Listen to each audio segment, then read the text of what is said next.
There it is.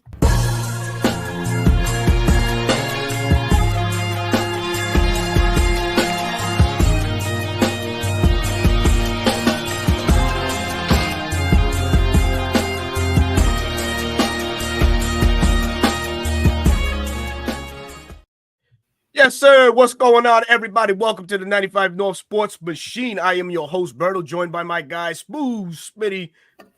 No TMZ today? What's going on? No, I had to change it up for the NFC South roundtable. I don't want to rub off on them.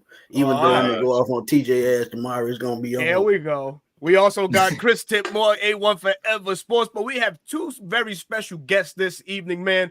Jew Talk Sport, excuse me, man. Makes up one of the third of the heavy hitters. Shout out to Mad Mike and K Style as well, rounding out that crew. We also have Bryce Lewis in the building, man.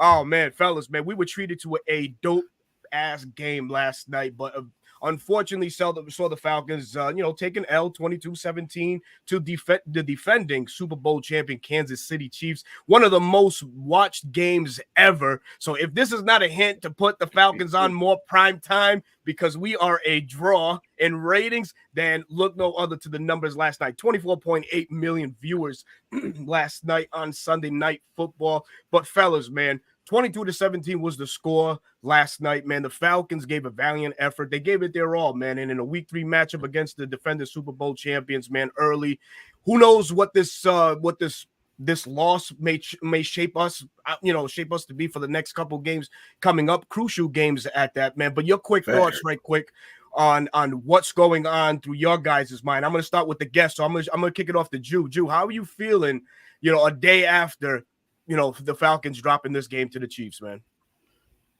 I'm more encouraged than discouraged. Usually I give my post-game show. It was so late last night, man. I was tired. I didn't get the people nothing. So this is like hot and off the press, man. They getting my first thoughts from last night's game. Personally, like I said, I'm more encouraged than discouraged. I saw a lot of good things. The only thing that I'm discouraged about was the injuries on the offensive line, because I'm big on chemistry on the offensive line and things of that nature and continuity. And that's the only thing that I'm a little bit concerned about, because Dahlman, those guys up front, those 5 guys we have up front, Caleb McGarry, those guys are, big time. Those guys been playing together for the last couple years. So it's going to take time for, especially at that center position with Nuzul. We seen last night how that affected the game. I really feel like that was one of the biggest issues that I seen with our running game and the pass protection. When those guys went out, it was just like, man, you noticed it right away. As far as the Kansas City Chiefs started to send all those blitzes and things of that nature, and you saw the communication wasn't there. So personally, I really feel like this Falcons team is really good, especially on the defensive side of the ball. I said prior to the game, Justin Simmons was going to be that guy that was going to be the X factor. I assumed he would come down with an interception. And sure enough, right on schedule, what did he do? Come out with an interception. So I really feel like this team heading into these NFC South games, we're heading into a stretch where we were talking about a little bit before the show that we can make some ground and kind of catch up with some of these teams, because we're really only a game behind. So I do feel like this Falcons team still has a lot to be positive about. I've seen a lot of people talking about the penalties and the refs and things of that nature. One thing that I liked about what I heard from Coach Morris and the players, they weren't complaining about the refs. They're like, we got to make plays when plays are presented. And one thing I always state through my shows is there's 1 to 2 to 3 plays in a game that's going to change the game. So I really feel like that was the biggest issue in this last game. They made one more play than we did, that we didn't make. If we make those plays when they were there to be made, we had Jesse make a nice play on the ball, but he dropped the interception. So it's like, those are the things I think we have to capitalize on. The play against Pitts, where it looks like it was a pass interference. I understand people are upset about that. To me, it was a blatant pass interference, but there's going to be times in the game where there were other plays in the game that we could have made that we didn't make. That 4th and inches, like it was those are the plays in the game where you got to make those plays. We've seen it the week before with Saquon dropping the ball. Those are the games. Those are the plays that lose you the game. So at the end of the day, we didn't make enough plays. We gotta blame ourselves. I understand with the refs, they missed a lot of calls, but I'm more, like I said, I'm more encouraged than discouraged, because this team to me has more playmakers than we've had in the past. We haven't had last time we had a Judon. When's the last time we had a tandem, all pro safeties tandem in the back? We ain't had it. We haven't had it, man. And another quick thing I'll say, I'll pass the baton. Mike Hughes. Mike Hughes really impressed me last night. He was a guy that I've been saying. Clark Phillips not getting a start. I said that right when the season was getting ready to start. To me, Clark Phillips made plays during training camp, made plays during the preseason. But last night, we seen Mike Hughes really played really, really well as far as making plays on the football. When they threw it deep down the field, him cutting across Xavier Worthy. Oh, I think you're talking about the check. Facts. And I agree with that. But too, you got to think about ball placement too. With that pass interference, Kirk Cousins got to get the ball up just a little bit more. Sure does. Only Kyle Pitts can catch the ball. So that's one reason why it slowly slid away from me. And you are correct. When it has that kind of situation, it's all about execution. I've been talking about that the last 3 weeks. You got to execute when it's time to execute. You talk about drop passes, fumbles, all that fall under execution. So get back on the practice field, get back in the film room, see where it works, and just pull it together, man. Because one thing about it, they're slowly getting into a rhythm, and when they get all the way into that rhythm like they need to, this offense is going to be hard to stop. You talk about the zone run game last night got shut down. That's when you got to make adjustments. So Zach Robinson learned to make adjustments on the go. We dogged Arthur Smith last year for not making the proper adjustments. So we got to give Zach Robinson that same due. So adjustments, execution, once they get that under control, man, it's going to probably be a top 10 offense in the league. And as I said, X Factor, Kyle Pitts, you should have kept going to as much as you can, man. Get him 8 to 10 targets a game because no one could stop that dude last night. Yeah, man. So you got to be mindful of that. Like I said, Bryce, what you got, man? Execution. Bryce, go ahead. All right. Yeah, I mean, I feel like I kind of came out of last night's game I wasn't feeling bad about the team. I know some people they see an L and just think that we're the worst team ever. So because honestly, sometimes I think people hate watch the team, but that's just another conversation. But I think that you knew your first 3 games were the toughest stretch of your entire season, really, in terms of just the talent. All 3 of these teams that we just play are probably going to be playoff teams. And in every single game, you feel like we were in every game. And a couple plays went our way. As we've talked about before, you can have those plays go your way. That leads to success for your team. But that didn't happen last night for us. And we left some plays on the field. But at the same time, I feel good. I think you're still seeing a lot of growth with this team. Again, with new weapons, new offensive coordinator, new defensive coordinator, just a lot of new. And sometimes we want new to be good instantly, and that's not always the case. So I overall feel like we're in a good place right now. Like I said, we have 3 big games coming up, and that really has always been, to me, the most important stretch, especially right now. Because if we win these next 3 games, we're probably first in NFC South. We're 4-2, and every concern that people have is going to be gone. Now obviously Panthers look better with Andy Dalton, so that maybe not as much of a gimme. Obviously, the Red Rifle has been rejuvenated, bro. Exactly, Red Rifle back, and obviously Tampa Bay. So realistically, we at least got to go at least 2 out of 3 the next 3. Obviously, ideally win the next 3, and then you'll be in pretty good shape. So I think we went toe to toe with the champs.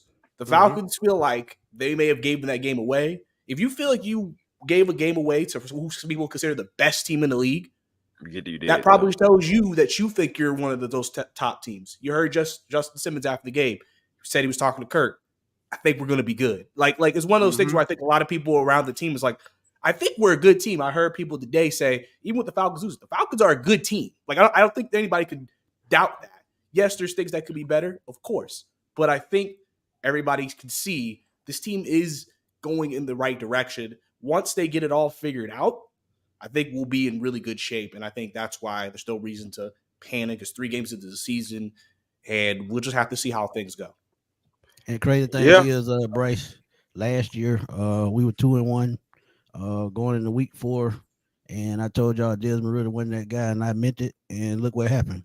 It turned the season around because he could not gradually grow in the system. And now you have a veteran quarterback who can grow and will grow. out the reps or picking up. So we damn sure in good shape. And we were 2-1 last year and finished 7-10. So you gotta be happy about that. Mm-hmm. Yeah. What you got, Chris? Well, I mean, not gonna lie to you, fellas. I'm not really into moral victories. I'm into actual victories. But I will say this: the Atlanta Falcons are here, and the Atlanta Falcons can go band for band with anybody in the NFL. Facts. Honestly, I mean, all you guys made excellent points, so I'm not even going to be long-winded. The only things that I'm concerned about right now is time of possession because our defense is on the field too long, and also, I mean, of course, you know what I'm saying, we got to play mistake-free football, but third down, we suck. I mean, straight up. Those are the things that we need to fix, and we need to execute on. Like, because if there's anything that I'm worried about, those two in particular, because as the season go on, you do need to get better on those particular downs, no matter who you're playing. Because if you don't, you're not beating anybody. I don't care what the talent level is. And that's just where I'm at with it.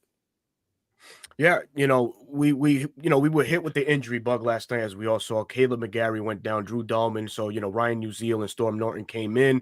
We got some good news on the Caleb McGarry front. Yes, good news, folks. Right.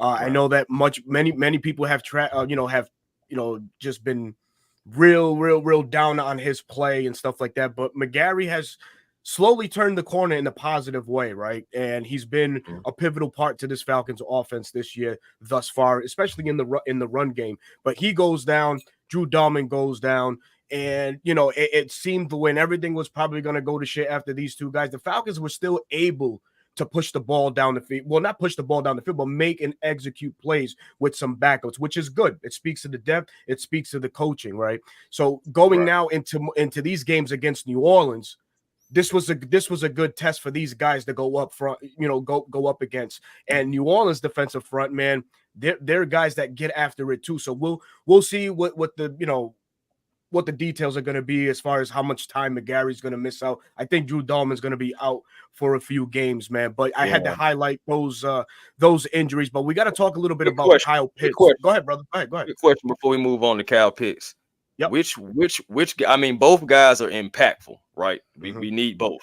But which one of those guys do you feel like we'll miss most between Dahlman and McGarry? Probably Dahlman, because he's the guy that makes the adjustments on the line, and he makes the call. Yeah. But that's no slack towards Ryan Newziel. Ryan Newziel has filled in, amicably in the past, and he's done a good job. And he's rightfully the backup for a reason, right? That's why the Falcons trust him so much to earn that spot as a backup. So if anything, it would probably be that Dahlman position at center. Yeah, I agree with that because I just think what he does well in the run game. Caleb McGarry maybe missed the most, but like I said, he anchors the line, does Dahlman. And like Mad Mike said, he got to connect with Cousins, so they're in control of the offense. So those two guys got to click. So as I look at it, Dahlman maybe missed the most. But the good thing about it, I love the veterans that they had to replace those guys. We saw Storm Norton last year, and he played pretty solid last night. So going forward, I think he'll be fine. So they have depth on the line, but they probably could sign another. But no, they do have Elijah Wilkinson on the practice squad. So they have enough depth. So we'll see how it works out. Cool. I'm agreeing with Drew Dahlman as well, y'all. Yeah, for sure. Same here for the most part. Drew? Dahlman? Yeah, man, I see Dahlman. It's going to be Dahlman because we got to think about this. Y'all seen the snap get bobbled as soon as Newsel got in the game where Bijan ended up catching the ball and just taking off with it. Free play. That snapping, that's going to be an issue. And it could be an issue. And then we know that Kirk Cousins is not he's not a mobile quarterback. So whereas the quarterbacks hate to feel pressure right up the center, right up the gut, you know what I'm saying? Because he's trying to step up in the pocket. If there's nowhere to step to, we in trouble. That's why we've seen these interceptions even last night where Kirk Cousins' arm gets hit, ball flutters in the air, and it gets intercepted. So it's going to be that center position. Man, I wish that could have been a sack instead. I really do. Yeah, man. But hey, man. But one thing we do got to switch down to, man, we got to talk about Kyle Pitts, right? Kyle Pitts fleet-footed as he looked yesterday or last night, 2 catches, 59 yards, and that one explosive play that he had, from a Kirk Cousins pass, man, looked wonderful, man. Here's what I'm struggling with, right? Kirk Cousins last year targeted TJ Hawkinson 126 times, making that his ultimate security blanket. Why is it you guys think that he can't get that going with Kirk Cousins here? Is it chemistry you guys feel, or is it the playbook not favoring Kyle Pitts early on? Maybe this. But look, man, hold up. That play right there. Look, man, I love the Falcons. Don't get it twisted. I don't have mercy. I don't want to sound like I'm going against them. But realistically, what have the Falcons done in 7 years to garner a call of that magnitude right there? If we were the Falcons, and which we are the Falcons, but a winning team at that, then probably we'll be positioned to get a call like that. Not a team that's been, in the bottom of the basement for so many years. I'm sorry, I got to keep it above. Wait a damn. So you mean to tell me I can't get a fair call because I ain't been good? Is that what you're trying to tell me? Perception is everything in the NFL. Perception is everything. And if you're not a team, if you're not a team that's clicking, they're not going to look your way and spot calls like that, man. I'm just trying to be real with that, man. I'm being real too, though. What is the rule? That's okay. If the man turning his head around, that's a penalty. Yeah, 100%. But what have they done lately in order to earn that respect? Is what I'm saying. But I guess how about just be an NFL team? I mean, just be one, right? Or be a righteous a referee and call the goddamn thing like they should have did yesterday. Shaka Zulu, you stop it, man. He's telling me to stop, man. What's crazy is a lot of like national reporters. Yeah, all were kind of saying they were all kind of like, it's crazy how the Chiefs kind of. For real though, and real talk. Shout out Mad Mike. Shout out Mad Mike. He says, I said the same thing today, Berto. Champions get the benefit of the doubt. And unfortunately, look at LeBron, look at Jordan. Oh yeah, that's how it is, and that's how it's perceived, man. You can't stop that, man, but you can, right? Just start trotting out better product and do good. Going forward, I don't fucking know. Yeah, but think about it. The same call against Cincinnati they made. Yeah, the same call against Cincinnati they made the week before. It was worse with Kyle Pitts because he hit the man 2 minutes before he got there. Boy. Exactly. It looked like the a man truck was already right there trying to catch the ball, and you had Holmes wrapping around himself trying to give Pitts a hug, bruh. Come on, man. But look, man, we got to touch. We got to touch on this Kyle Pitts. If Kirk couldn't throw that ball up just a little bit higher, we wouldn't even. Oh yeah, man. You got to throw it to that radius. You got to throw it to that radius. That man's catch radius is retarded. 83 inches. 83 inches like that. Right. Come on, man. Don't say that around. I totally agree. Kirk got to put that ball higher. I mean, why wouldn't you? Yeah, y'all go crazy. Shoot, man. Y'all are crazy, man. No, but back to the question, man. Kirk Cousins targeting the tight end possession last year for Minnesota, 126 targets to TJ Hawkinson, and now having a unicorn at the tight end position in Kyle Pitts. What is it that you see that's off with this connection here? Why doesn't Kirk look at him often? Is it that he doesn't have time, or is it that the playbook is not favoring Kyle Pitts early on thus far? Anybody want to jump on that one? I mean, I think that what you've seen in this first 3 weeks as this offense continues to grow is that I feel like we've always kind of been on the fence of like, do we want to force feed him? Do we want to just go and stuff? Because there have been instances, I think, where we've tried that in the past couple of years and it doesn't always end up working out because then the defense is like, they're just going to keep going to him. So just double team him and maybe we can get something out of that. Or do you spread it around? Because here's the thing. Under Arthur Smith, legitimately, the only players we had that could make plays were Drake London and Kyle Pitts. Yeah. Legitimately. Like, that's the only person that we had trust in. And if you think about this offense this year, Mooney has solidified himself as a number 2 receiver, in my opinion. He has played really, really well. So he deserves balls his direction, right? And I don't know how y'all feel about Ray Ray. I've seen some people hate Ray Ray. PFF like Ray Ray. I don't know. Yeah, they're doing his thing, man. He's doing his thing, Go man. ahead with Yeah, that. it was the jersey last week. Exactly. Yeah, it was Outside a the ball, he's been fine. So now you have two more guys in the fold that deservedly, like, oh yeah, I would like them to get the ball to them as well. So I think it is a matter of Kurt also trying to get himself back, of Kurt just trying to find the best option, the best route, whatever that play call is right there. me out. So me out. I think that's where you would like them to go to Pitts more, of course. But it's one of those things where they also could be, they've used him a lot as an X, maybe use him more as an inline tight end to get him more on linebackers and safeties and create mismatches. And that way as well, that could also potentially help, which that could just be more of where are you placing him on the field. I remember when I was in camp, they were throwing screens to him. They haven't done that yet. So, I mean, maybe, I don't know, maybe you do stuff like that, which we can get into because some people have an issue with them going outside the tackles a lot anyway. But, I mean, it's one of those things that you're working through. But I think what's positive is that you're seeing Pitts. He had a touchdown in week 1. He had that big play that was almost a touchdown like yesterday. You're seeing him in moments make a play. In moments. Maybe not as much as we would like it to be, but in moments. So it's almost like, all right, I can kind of see there's something here for him. It's just now, can we get it on the same page? And that's just part of the offensive continuity and growth that has to happen here. Because especially when Kurt gets himself, I guess, right athletically, and maybe that can help, and maybe that's something they can work on and practice when they have to go off script, and maybe Pitts could be a beneficiary of that. But, I think that, it's one of those things where it feels like how it feels with this entire team, that like a breakout is coming. We just haven't hit that point yet, so we have to continue to see, okay, how does that continue to go? Yeah. And this is a great point by K-Style, because I've actually talked about this on the show before. When you talk about a guy that's 6'6", 250, man, he got to be a red zone weapon.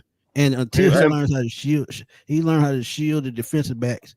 You can see Kirk Cousins throw him back shoulder fades. Who could stop him with an 83-inch wingspan? But bro, his teammate can do it already. Drake London. Yeah, well, that means he need to get back on the practice field and do his thing until he gets it down pat. But a guy that's 6'6" with an 83-inch wingspan, all he got to do is reach up and he down. I mean, that just doesn't make sense to me. Smitty, I think it's layers to it. I think it's layers to it. I think some of the problem is too, the quarterback has to understand that he's always open. I've been saying this for the last couple of years, even when we had Desmond Ridder. You guys remember when we had Gonzalez? He never created separation. Tony Gonzalez was slow as a snail, but he was always open because Matt Ryan knows if I throw it up, he knows how to use his frame. He's going to box out. If you heard on the telecast last night, they talked about Drake London. When one of the plays, he ran like just a little curl comeback, and they threw him the ball. And he says, why don't the Falcons do that more often? I think it was Chris Collinsworth saying, like, you got 6'6" and 6'4", 6'5", Drake London. Just throw it. They're going to box out whoever's on them. So they're always open. The issue is they're waiting to see separation. I know Desmond Ridder was waiting to see separation. Kirk Cousins should know better. Just throw it. He's always anticipation. Open. He should already have that. Yeah, exactly. Yeah, it's open, but chemistry coming in though. Yeah, I think it's chemistry. I think it's mainly chemistry because when he was playing with Jets, with the Vikings, he would just throw it up. He would be double covered. He would just throw it. He's gonna make that's the trust. Remember that catch in Buffalo last year? Ain't it? Yeah. It's a trust thing. But another thing that I want to say, and I said this even on the Heavy Hitter show and one of our after shows after the first game. When it comes to our new play caller, Zach Robinson, I think that he's kind of experimenting with things. So I'm giving him the benefit of the doubt, giving him time to figure out. Absolutely. I really feel like these first couple games, right? He's experimenting. I was about to say, how long, fellas? Yeah. He's experimenting with things. But one thing that I have noticed, I don't know if you guys picked up on it, Kirk Cousins is starting to feel comfortable with Drake London. That's becoming number one target. He's targeting him more. Yeah. You've seen the even when he was covered. Drake London doesn't create a whole lot of separation because he's not. He sure doesn't.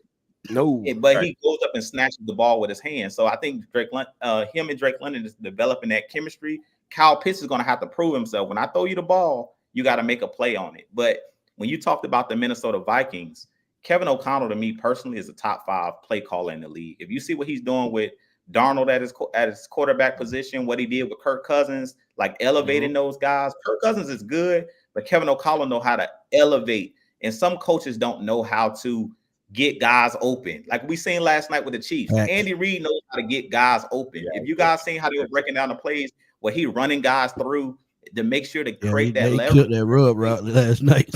Rub route. That's what I'm saying. We have to learn how to do that. To me, we don't know how to manipulate the game. And I feel like certain coaches know how to do that. And that's why I think we've been struggling for years. Arthur Smith didn't understand how to manipulate. Because when you got those 2 big guys, I keep saying, put them in a bunch formation, put them on the same side, and run those flood concepts and flood these zones.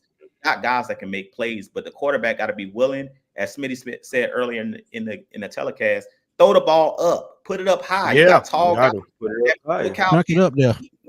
Back. If he puts it up towards the post in the end zone, that's still caught, even with the guy all over him. It's still a catch. And it's it up here. And put it on his mask.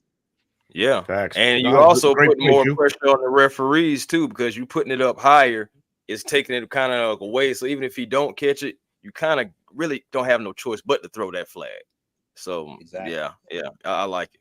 Terrell Thomas got a question for us.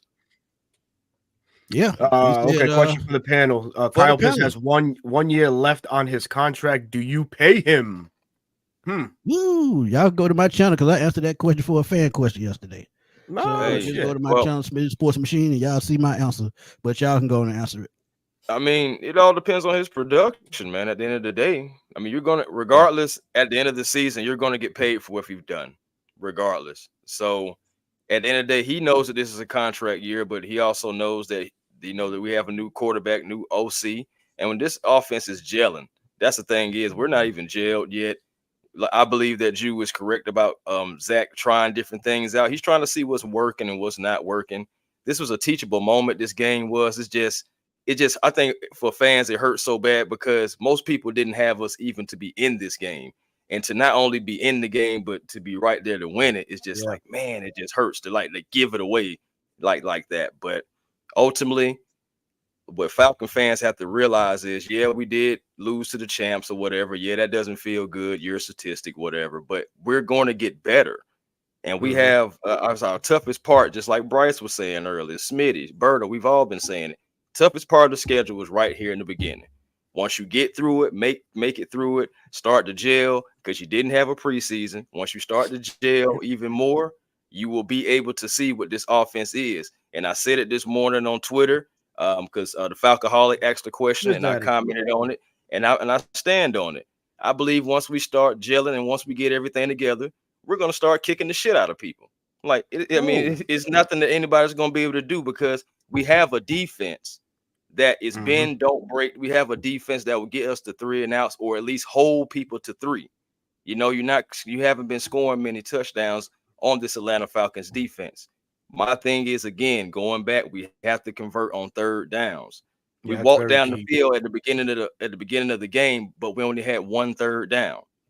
So I'm just saying, like on 3rd downs, you're not going to be able to just walk down the field on everybody. You're going to have to convert on 3rd downs, and you got to reward your defense for their hard work, man. You got to give them some long, sustainable drives and be able to punch it in for 6 to give them some rest to be able to go back out there and perform at more of a high level, more so than kind of like being gassy. Because we seen what happened last year. Our defense was stellar, but toward the end of the year, we got tired because we've been carrying our offense ass all year. I don't want to see that happen again, especially with better weapons and everything like that. I don't believe we will, because I believe we're going to be gelling, and I believe we're going to come together with that camaraderie and that chemistry with this particular group. We just got to have it, and we got to have it fast. These divisional games are coming up, and we don't want no possible tiebreakers or anything at the end, because everybody's playing better than we expected, honestly, just keeping it real.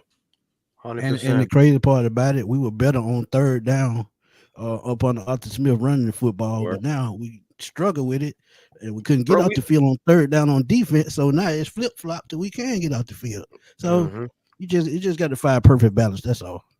Yeah, definitely. And like, go back to the Pitts question. I mean, it's one of those things where obviously we have to see how the production goes, see how the season goes before we make any major commitments. Because I mean, listen, at the end of the day, he also is a candidate for franchise tag.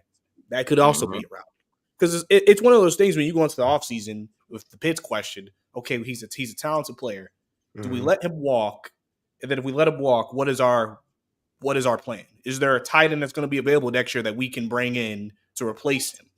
You know, do we make a philosophy change that basically the tight end ain't that involved in the passing game? We just got blocking tight ends. That's another question you have to ask. So I think what they want to do because the thing about Pitts is he's supposed to be a mismatch advantage. Facts. That's why I think so many people have been like, we're waiting because he's supposed to be like big game because he's a mismatch against somebody, and he hasn't been that yet. So that's why people have that question of, okay, and now with this contract coming up, it's like, okay, do we want to invest and keep hoping for that? Well, honestly, Bryce, I don't think they have a choice but to invest. One, the media gonna clown the shit at you. Two, of course. You give up a weapon like that and he goes somewhere else and balls out, and we couldn't find a way to use him. We still gonna get clowned. So you got to pay him the money, and let's be real about it. Since his numbers aren't there, even though he has a Pro Bowl, even though his numbers aren't there, they may not have to pay him as much. No, the tight end position is not as premium as it once was too. Right. So you're not overpaying for that position. Kyle Pitts is not the only guy that we have, like it was back when Matty had him. You know what I'm saying? He was pretty much the only guy we had.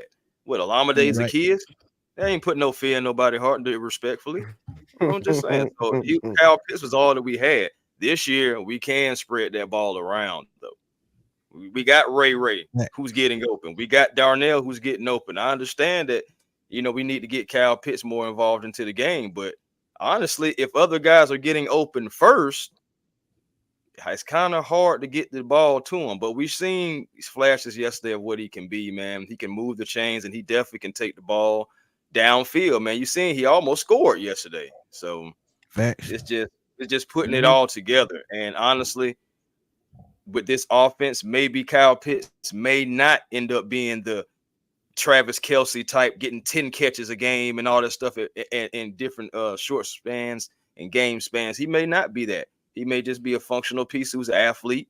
We have to be ready for that. I understand we want this superstar unicorn because we drafted him at 4, but within the offense, we just got to see what he's going to be. And as the season moves forward, we're going to see what he's going to be, and we're going to pay him accordingly. I think the Falcons are going to keep him, but we're going to have to pay him accordingly. Don't do nothing crazy. Got to go off production. I think another problem too, they just got to figure out who they want to build an offense around. It's just as simple as that. You're gonna build it around Bijan. You're gonna build it around Kyle, Drake London. Who I just don't know. So until they figure that part out, they're just gonna keep nitpicking at this play, that play until they get it together. But that's one key thing you got to figure out.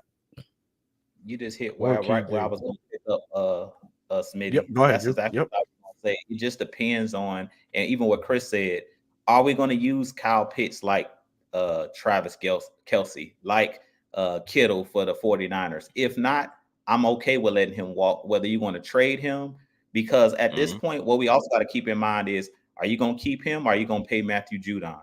Are you going to try to pay Simmons on the back end? So what it's going to come down to, personally, for me, if I were the GM, is what player has that bigger role that you can't replace what they do.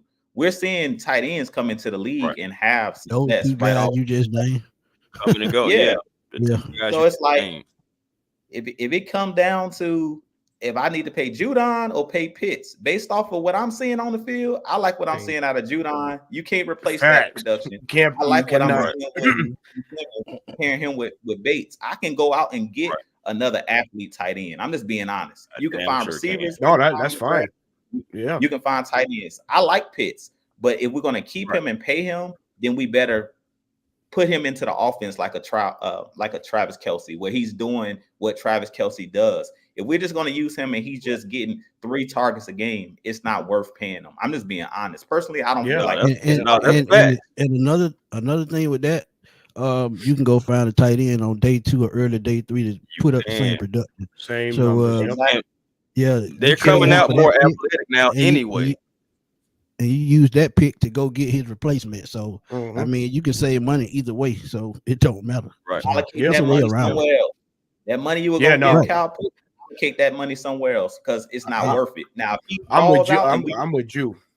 I'm with you, Drew. Yeah. I'm sorry, man. You brought up a good point with the Matt Judon situation, man. That's a presence we haven't had out there. Even the coaches were saying, I mean, not the coaches, like Chris Collinsworth and company were saying that last night, man. You know, Matt Judon, he's a guy that the Falcons haven't had a presence like that in years. Yeah, I'd rather dole and kick that money to a guy like that I know is going to make an impact, you know, Sunday in and Sunday out. Just his presence alone, man. You know, offenses have to scheme to try and get this guy out. And that kind of just pivots us right into talking defense, right? Because while Matt Judon has been sort of flashy to start the year, a sack and a half or 1 sack and a half, and being impactful in the run game, we're not seeing that same, you know, that same giddy up from guys like Arnold Ebiketie and Lorenzo Carter. These guys are just rotational bodies within the two names spoken. We need something else. So Jimmy Lake, for me, has to start dialing up situations where he's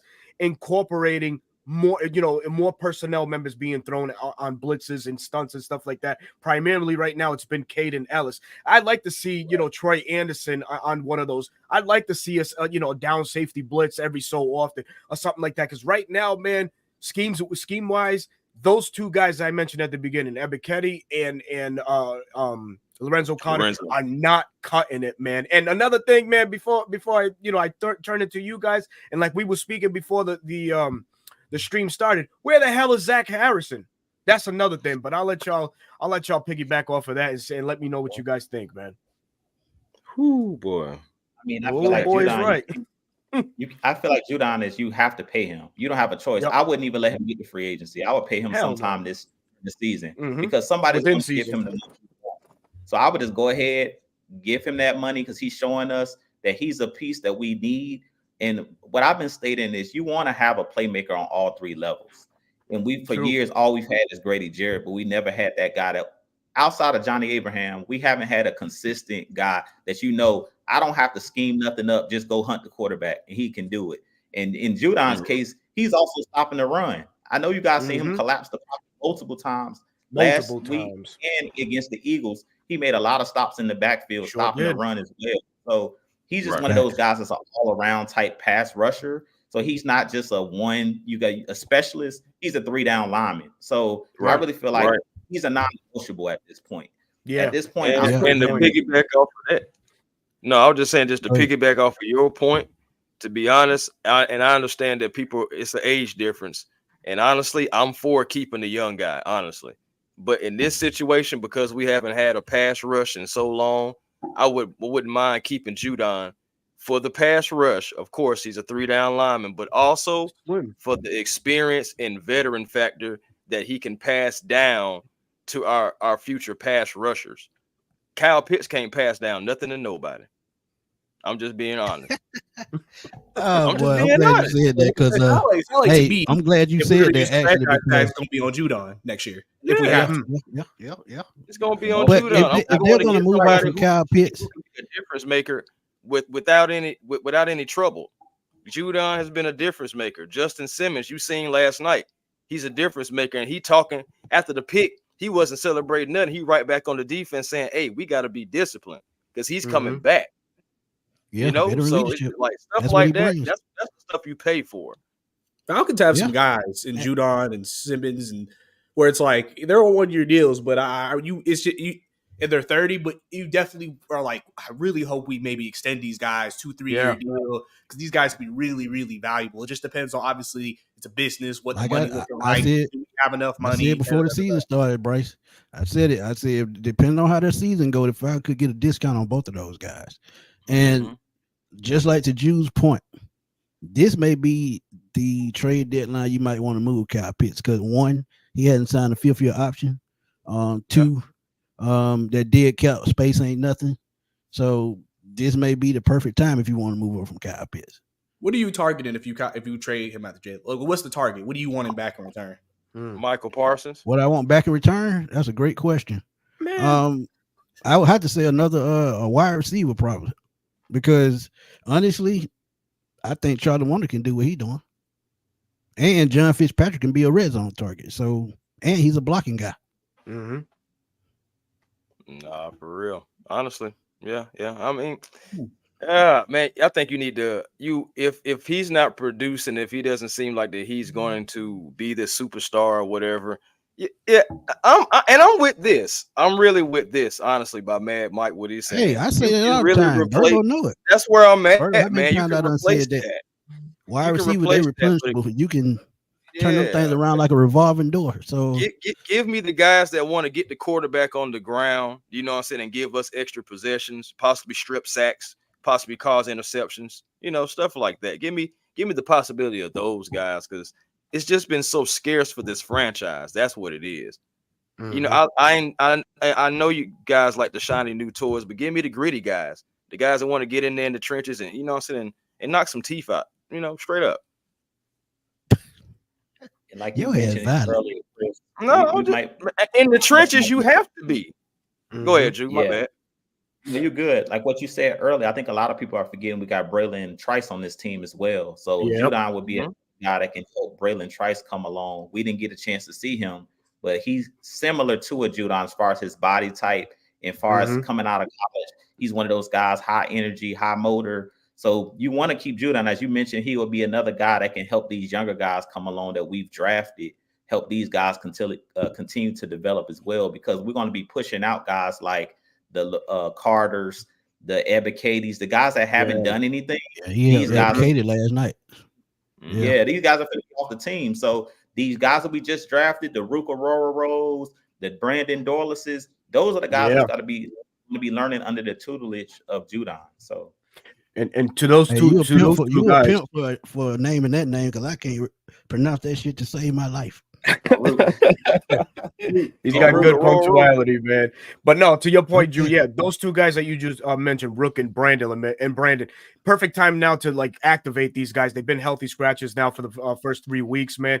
And like what Coach Raheem was saying in the presser, these are guys that just facing battles of a good depth right now. So it's hard to inactivate one of the guys that that are doing it right now. So that's Taquan Graham, Eddie Goldman. But you got to start seeing, what the impact is being in return. And like I mentioned, Zach Harrison's kind of nowhere to be found in that, right? You bring in a kid like Rook, who's, almost as tall as Zach Harrison, probably not as big, but the versatility is there with that young man. Same could be said for Brandon Dorlus. And in fact, Brandon Dorlus at Oregon, I've said this hundreds of times, was played all up and down that line from the 0 to the 9 to the 5 technique. Same thing that Zach Harrison is being asked to do, minus the 0 technique. So we have to start giving these guys an opportunity to see if they can make some noise. These are fresh bodies coming into the game, and that could make an impactful play. Hey, we saw what Rook did against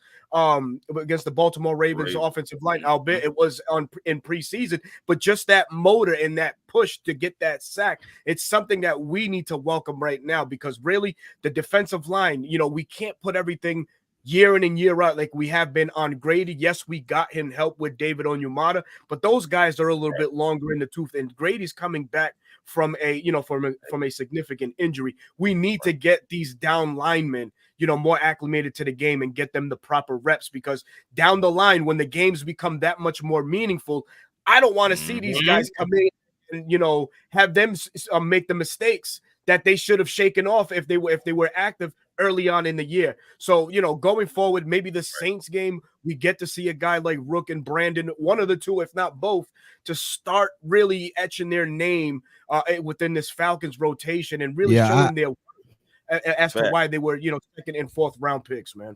I honestly think that's going to be the case, Berto, because I was having a conversation with my cousin this morning, and I said the next 3 teams that we play have smaller, more versatile offensive line. The previous 3 teams, you talk about Chiefs, one of the best interior lines in the league. Then you talk about the Eagles, the average was 337. Who the hell gonna run past that? And then you talk about the Steelers, punishing run team. So so I mean, now it's time to get those younger, more versatile guys against these smaller offensive lines. So this may be the perfect time. I hope so. Yeah, and then we got these short turnarounds too, guys. We play the Saints, and then we got the shortest week because we have Tampa Bay coming right after that. And then you get a little bit more extra rest, but you still got another divisional game. These are times to go ahead and help your defense. Let these guys, if they're going to come in and make some mistakes, let them make them early. but let them get some reps, let them get a taste of that NFL action.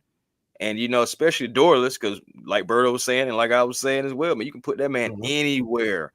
Let him go out there and make a play, and at the same time, too, we need to see investments and returns from these draft picks, regardless. We need to get them on the field. We don't need to be waiting until the end of the season to put them on there and just say, let's see what you can do. Again, see what they can do kind of early, get them some snaps. Let them make their mistakes if they're going to make any early, so they can be more of a veteran toward, your playoff push. Because I do believe we're still going to make a strong playoff push. You did? So we just going to need them. We're going to need them, guys. We got to play them. Yeah, with your chest, Chris. Yeah, with your chest. All the time, my brother. All the time, brother. What the whole panel said as far as getting Rook involved. I said this after the first game. I said I would make these guys compete for a helmet on Sunday, period. So I would make them guys, the guys that's not performing, because at the first game, I really didn't like the way that Taquan Graham played. He picked it up this game. I haven't been impressed with Harrison, but I really feel like if you take their helmet and they pass from them and say, you're going to watch this game, we're going to put Rook out there, we're going to put Brandon Dorless out there, let's see what they can do. It'll make these guys compete against each other. They'll want to get absolutely. Sometimes that seniority, it's kind of like guys get comfortable. You have to do that. Like I say, these guys, because Rook, he might be a fire starter. Brandon Dorless might come in and make plays. Guess what? If they outplay, the best players play. I agree. That's how I roll. The best players will play. If we switch you out and they go out there and ball, then they take your job. That's just how it's the NFL. That's how it works. Exactly. So I don't believe in second and third year guys. So what? If you're giving me nothing, I got to go to my bench. You ain't giving me nothing. I got to put the other guys out there. Yeah, and those young guys out there with Onyemata and Jerry may pump them up just a little bit more, because they're learning under those guys. They're going to talk to them while the plays are going on, play by play. So they're going to get it up here, and it may click. And then guess what? Take one out of a job. Zach Harrison out of a job. So yeah, that's a great point. But you got playmakers, and that's all we need for this logo. All we need is the best players to play on each Sunday, Monday, wherever they have us playing at. So at the end of the day, I'm not favoritism to anybody. I just want to win, and I want the best players to produce. That's why I want to see my young guys. Don't be trying to protect none of these veterans. Hey, it is what it is. It is what it is. Yeah. Go ahead, Bryce. You look like you had something to say, bro. I'm bad. I agree with y'all guys. I would like to see him. Like I say, it's an interesting situation because we have so much depth on the D line. This isn't a situation where these guys should never ever touch the field of their lives. Like you can make argument everybody should at least get some run in some capacity. So it is kind of a competition of trying to see who it is. And Raheem's talked about it multiple times. He said, listen, we got some veterans that we think are playing well right now. So that's why we're giving them the reps. I mean, remember, during the training camp, we were asking with Mike Hughes, why is he we were seeing we saw no Mike Hughes. And everybody was like, are we just defaulting, giving him that job? And now it's paid off. So like I said, I guess there's things we're not seeing in practice that maybe we don't see something. Maybe it's a knowledge thing. Maybe the defensive scheme is still something that they're still trying to wrap themselves around. So that's why they're like, all right, let's not just like force them out there and try to get it down, and then they don't know what's going on. So I mean, I think it's one of those things where obviously if an injury does happen, obviously we don't wish for injuries, but if injuries do happen to the front line, you already know they're going to be the first people called up, ready to go and ready to play. So it'll be interesting to see if they do change it, because they have the option to, because they have the depth there. It'll probably be Rook for Dorless to me, but it just kind of depends on where the injury occurs or what player they feel like they may need to sit depending on the game. So and what type scheme is going to be exactly. So I think they run. I mean, people, you kind of heard him say it last night too. Like, and I don't know if you guys have seen it. Anybody's watched film. It's like Falcons kind of run a sort of a complex type of defense. This isn't just the simple defense that you can run. Like they do some different stuff. So like, and usually when you do run complex defenses, you tend to see coaches favor veterans because of that, because they'll get it down. It's the same thing why you probably saw Andy Dalton light it up and Bryce Young. He's a veteran. It's easy for him. He's been there. So it's not you have to learn the extra stuff that the young guys have to. So and so there may be a plan in place where they're like, We will see where we are in the middle of the season and then say, do we feel like they've progressed enough? Have they continued to play well in practice? Yes? Okay. I think we can start activating them, and then we'll go from there. Yeah, and just like you just said, that's probably what Carolina should have did with Bryce Young. Probably should have given him Michael Penix treatment. Let him sit for a year. Maybe things turn out different, but when you under pressure to perform and you don't have the weapons around you, hey, guess what? That's the type of outcome you're gonna have. Do you guys think he stays in Carolina? Like, ultimately, do you guys think he stays in? No. I don't feel like it either, honestly, dude. No, I think the best time right now is Carson Beck is gone, bro. Yeah, I'm like, he gone. If anything, I feel like his pride at this point, because he was the starter last year, and then even if you sit him down, it's like, what? But to sit him down now, especially after his press conference and everything like that, how confident he was and putting his trust in the Lord and everything, and then next thing you know, it was like the very next day they benched him. It was crazy. It was crazy, man. But hey, they won. Bro. They won. Do we want They're right. Do we want a Bryce Young, Michael Penix quarterback battle in the future? Oh, hell no. We good on that over here. Come on, Brian. Man. Go to timeout for that one. But it starts at the top of Carolina, man. We ain't gonna get into Carolina. But it starts that toxic ass owner they got, man. Until they sell that damn team, it's gonna be the same thing over and over. Bro, I feel like it don't matter the quarterback that went there. They were still gonna be in the same boat because the franchise is just so in the toilet. Like, for real. So Stroud and CJ would have been over there mad at hell. That's an interesting fact that Ghost Peppers put up. He says Kyle Pitts has 8 catches for 108 yards and a touchdown. He's 6th in the NFC in tight end receiving yardage thus far, and has roughly the same performance as George Kittle and oh my God, this name Trey McBride. Of the Arizona. Oh yeah, I know you hate that name, Berto. I know you know it, man. Yeah, I bet Richie Grant hate that name too. Yeah, well, we're not going to talk about Richie. Not as much as Richie. Richie's not about to catch any strays. He had no playing time yesterday. Those strays were left last week when he was on the field, but he did look good though. So we're going to leave it at that. For that one drive, right? Yeah, that one drive. We'll take it for what it is. But, something that's been consistent on this Falcons defense is the play of our safeties, Justin Simmons, Jesse Bates. Boys, gentlemen, man, how important have these two guys been thus far? Early in this season, we saw Justin Simmons really, continue his interception streak against Pat Mahomes last night, grabbing his 6-1. Here we go with you and your damn pause. But needless to say, man, it's an incredible tandem, something that we haven't had here in years. And I hate to bring up these two names, but Thomas Deku and Willie Moore were the last two really great safety tandem that we had. Fast forward to now with these. They weren't great. They were serviceable. They were great in my book, shit, because they brought me some good memories, and I'll leave it at that, man. Thomas Deku didn't leave nobody no good memory with that picture. Look, don't slander no Thomas Deku, man. Leave Thomas Deku alone. He did what he did, and he was a Pro Bowl player. You could take that to the bank, man. But I'm like, who he paid? My concern is like how much, leaning so much on these safeties for all their input knowledge of the game, being our stalwart veterans. Will that start taking a toll on these two guys as the season progresses? In other words, who else needs to step up in this secondary? Do you guys see going forward for the Atlanta Falcons? Because I'll tell you one thing: those combination routes or those stretch long routes that these receivers are taking are killing the Falcons secondary, and it's something to maintain, and not to maintain, but something to watch going forward, man. So what well, don't know. That's what I said. Deku was trash. Come on, Mike. Come on, Mike. One shit great about him. I don't know what you got that blood pressure up the hill. Oh man, look, like I said, too much toes down for my Falcons, that picture at Cal. I wish I could put it on the screen. That eliminated him from everything. I'm dead. Oh, man, I just had bad flashbacks. Man, can we move on, please? Man, what's funny about that question is, I think we got to be real here. The offense had some struggles. He has let up. He's let up some catches. He's let up some yards. He had some struggles yesterday. And I think that's who they're targeting.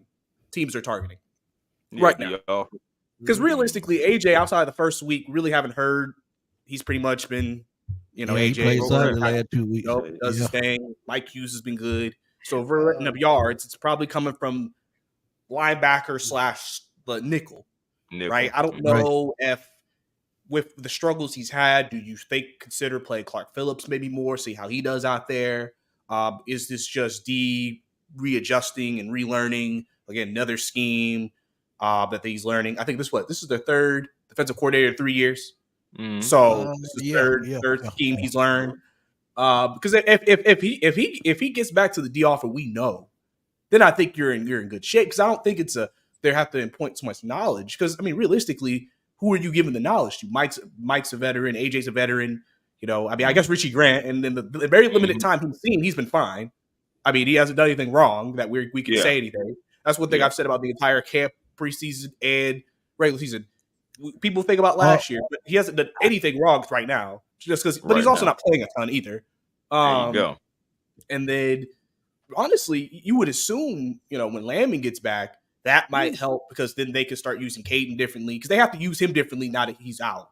Correct. And then you can use Troy differently instead of the way you have to use them because Landman is out. So, I think it's one of those things where, from a secondary perspective, if D offer can get back, play a little bit better, I think that'll help a lot. Obviously, this coming week will be an interesting test with the Saints coming into town, and we'll see how he adapts to that. But I think I don't think we're putting too much stress on the safeties because I think when you watch teams play us, you can tell they really don't want to go to the middle of the field. Patrick Mahomes, he kind of just threw it up, and that's very dangerous against our secondary because we have safeties who will attack the ball in that situation. Right. So you're kind of just hoping that other guys hold their guy. I know some people have talked about, do we play too much off coverage, which allows teams, because there's plays where you can see, okay, we're playing off. They'll probably go here because we're playing off. Should we play more press? More bump and run coverage. We should. I'm glad you said that. There's a lot of zone, but I think we should play more I'm glad press. You said that because now you can see, does Kevin King need to come in and play the slot? Does Antonio Hamilton, when he gets healthy, does he come in and play more? Maybe you need to start putting these veterans out there instead of these younger guys. If you're going with veterans on the defensive line, secondary, wherever you're doing it, just do it all the way around and see how they mesh. And then you mix in the younger guys. And like we said earlier, younger, fresher legs down the stretch. So you may see more Antonio Hamilton and Kevin King down, in the next couple of weeks because of the type teams that we play. For real. And shout out to Mike Hughes too, man. Former first round pick, man. Kind of almost like a castaway in a way, but he's got healthy and he's been playing solid.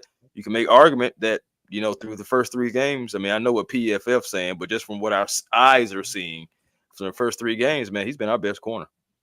And shout out to Jerry Gray, man, for keeping him in the mix because Jerry Gray coached in Minnesota, so he's pretty much there, scheme wise and mental wise.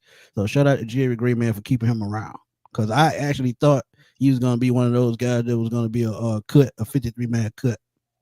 Honestly, that's why I wanted to give him some love because I was really not praying on his downfall, but I wanted to see Clark. So I mean, for him to come in and show the guys talking about Jerry and Jimmy that, hey, I'm a veteran. I know how to play in this system. Just give me my shot. And they did. And, hey, he's paying dividends these first 3 games, and I expect him to pay dividends again. And to Berto's point, though, oh, man, I guess we're going to really see this week if people really are attacking D or not.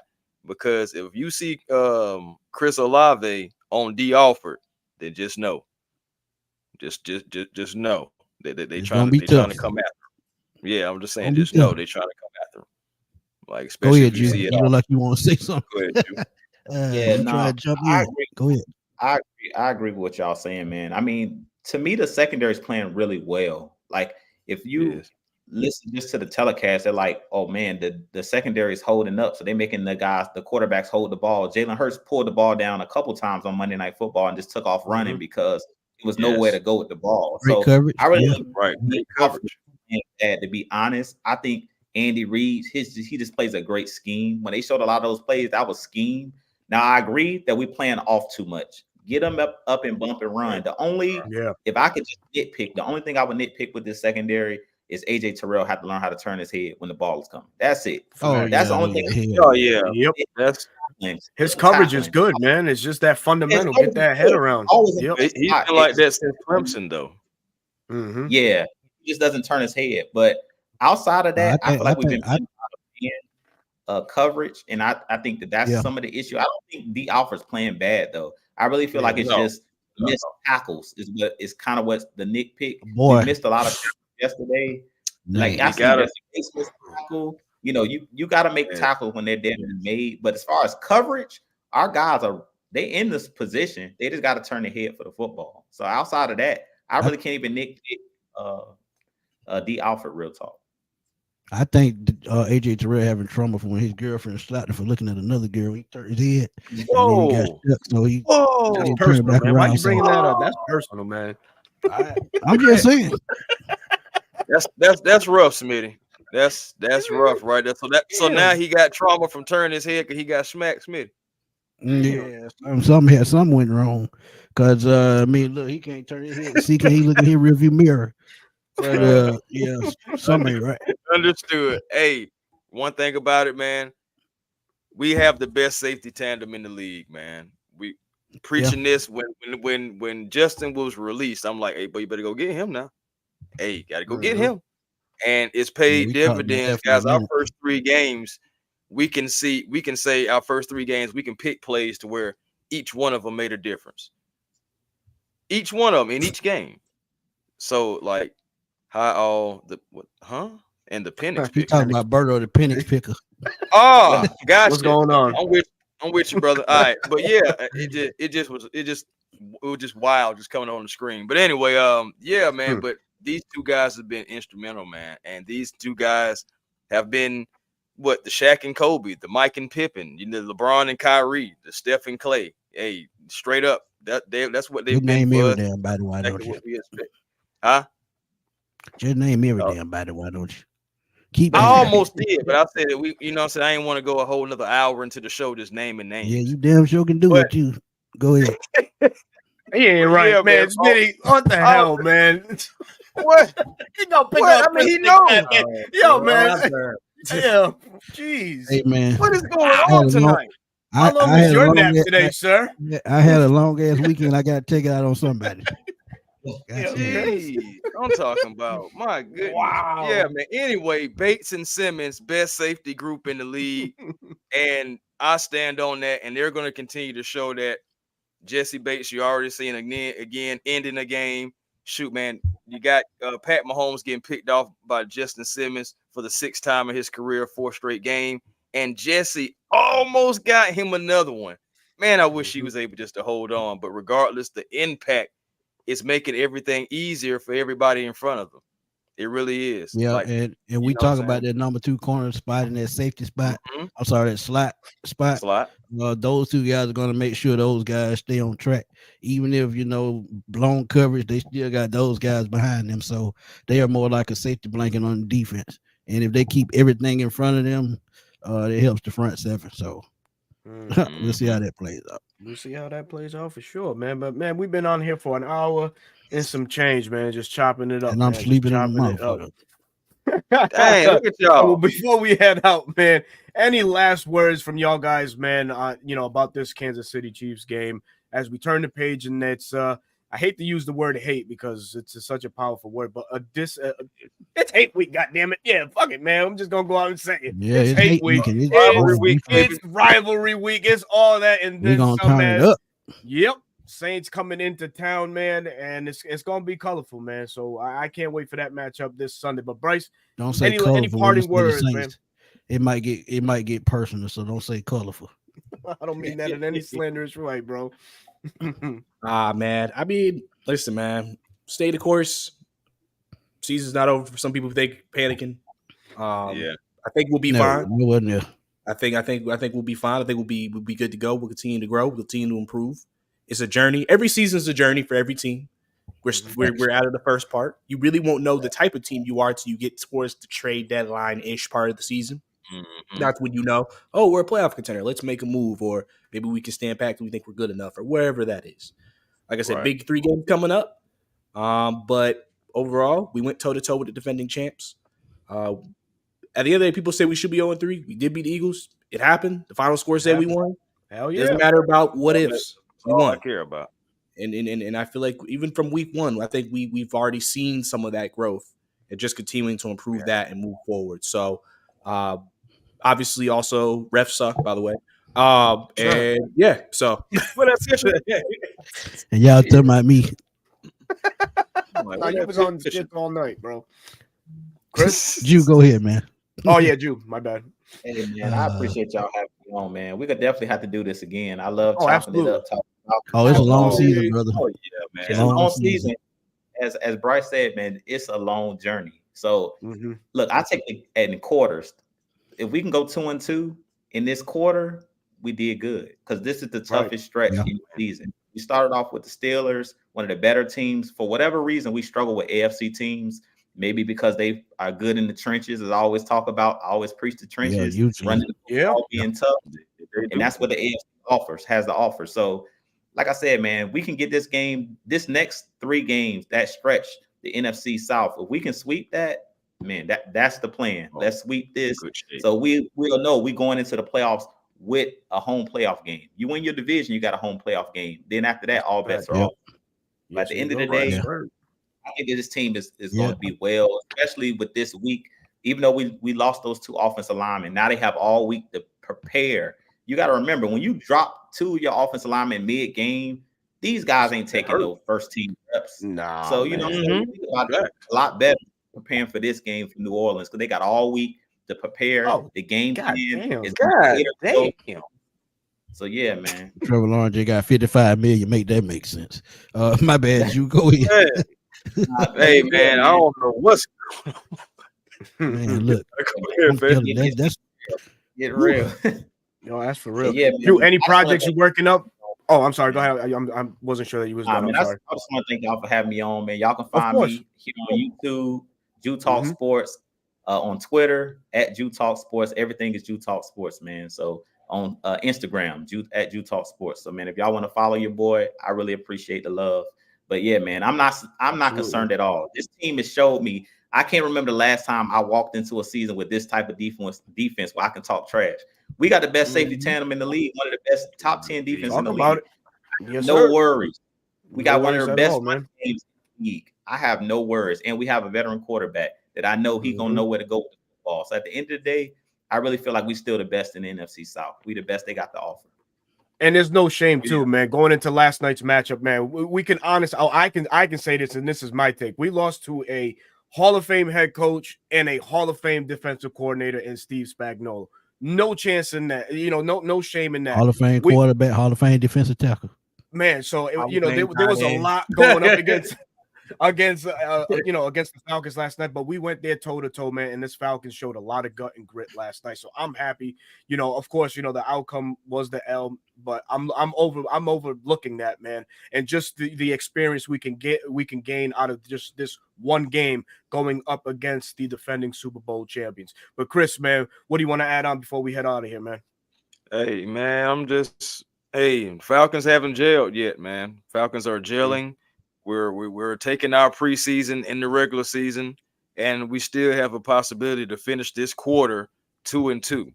And then if you go on a streak, now, you know what I'm saying, you mess around and be 4-2, and you be in the control of the division because you would have beaten everybody else in the division. So you're definitely at the top. You're in control in the driver's seat. You just gotta, drive the car in the right direction. This is all you got to do, man. As far as rivalry week, hey man, we'll talk about that in a couple of days. I'm pretty sure. I already know Smitty, you on the round table, so we'll know we definitely gonna light in on their ass tomorrow. Yeah, man, you got to, because they're gonna be talking noise anyway. But the thing about it is, what they don't know, man. The thing about it, what people don't realize is we're more closer to gelling and being the team that can really just kick everybody's asses. Like seriously, we're right there. we're getting closer and closer each game. And in a minute, we're gonna take off, y'all. We just gotta stay pat. And I'm just saying, man. You be just being real. Yeah, man. I'm just being real, y'all. I'm just being real, yeah, guys. you got some paragraphs for a nigga ass. Hey, no, man, I ain't reading, man. I ain't reading. I really y'all gotta remember, man, before Smitty and them, brought me into this Falcon community, I was doing shows by myself, 30 minutes talking about myself. Yeah, he was. Smitty. Hey, like I said, man, y'all catch me. Oh, I got another stupid ass question. Jew, do you know how to do that juju on the beat dance? I just wanted to know that. I just always wanted to know that. All right, I'm about to head out, y'all. I'm just fucking with you, man. That's what I do. I fucks with everybody. But yeah, man, tomorrow catch me on the NFC South Roundtable. And it's the NFC South Roundtable on YouTube, via Roundtable Sports. You can also from time to time catch my boy Berto on there. We represent the Atlanta Falcons, and we go against Saints content creators. That motherfucker TJ, my boy Clay from Carolina, and who is the Bucks guy? James, Mr. Bucks Nation. All of us are on YouTube, so you can check us out on YouTube. But make sure y'all tune in Wednesday because we're going to have a super show for the Falcons and Saints, Falcon content creators, Saints content creators, and our boy Todd McClure is going to come back through. He said he wanted a piece of the action, so he's going to get baptized Wednesday. So yeah, so we're gonna have a good time Wednesday. So make sure y'all tune in for that super show. We're gonna have all the challenges come in, and it's gonna be a super party. It's gonna be Mardi Gras on YouTube. So make sure y'all tune in. And Sunday we will be back after the Saints game for our post game show. We've been doing it late the last couple of weeks because of these late games, but Sunday we will be back right after the game. Showtime right after Burrow's Bleacher Report. Absolutely, man. With that, man. It's your boy Berto, host of the 95 North Falcons talk show on YouTube. You can find me on Twitter on Twitter under RI Falcons, and catch me on Sunday's post game on Bleacher Report, breaking down all the day's event with between the Falcons and Saints. So look forward to seeing everybody there. Jew, Brycey, thank you guys so very much for taking time out of your busy Monday to come and rock with us, man. So for that, we'll give you your Monday night back, and you'll catch us on Wednesday at 8 o'clock prime time. The 95 North Sports Machine comes back with this Saints Super Show. So tune in, fellas. It's going to be a good one. Until then, peace.